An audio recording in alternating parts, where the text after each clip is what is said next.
igikorwa cya Ladies Empire. By'umwihariko buriya nk'uko Bajama bivuze, nk'uko Alex bivuze, uyu nguyu burya wari umunyamuryango mushya. Abantu rero bajya babyishimira kubera ko bakurungurukije nko mu bitabo byabo, wa mugani wakwibaza impamvu bataguze amafamu n'ibibanza, ariko ibi ni urukundo rw'ibintu. Kandi abenshi ibi bintu ntabwo mubibona kubera inyungu, murabizi imvune bigira.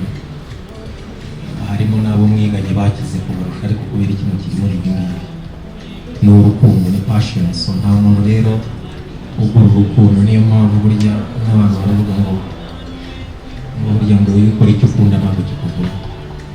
So njye ni ikintu kimwe cyonyine nshaka kurumarika, mvuga nti hasi gukomerezaho. Mwatumiye abantu batumiwe, nizere ko mwabonye icyo mwamurikira.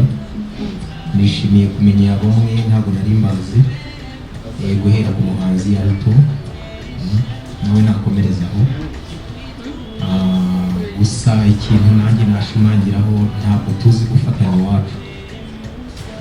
Mbona hari ukuntu hano nta muntu ugishaka kuba muto, buri muntu ntawe ushaka kuba mukuru, ntawe ushaka kugira icyo, ariko isi niyirarisha uko biteye.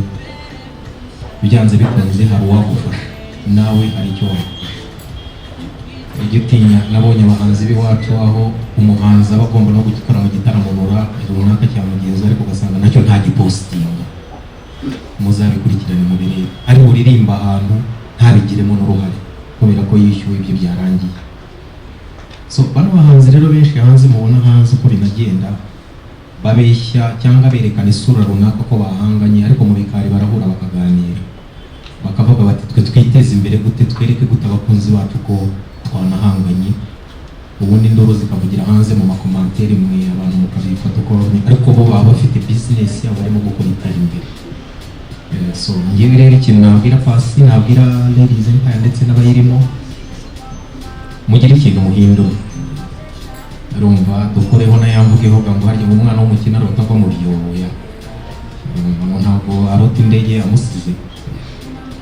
Muri music icyo warota kwifuza kukigeraho wakigeraho.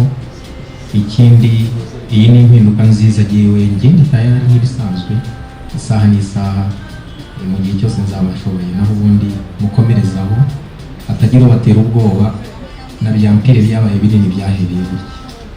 Mugire umugoroba mwiza.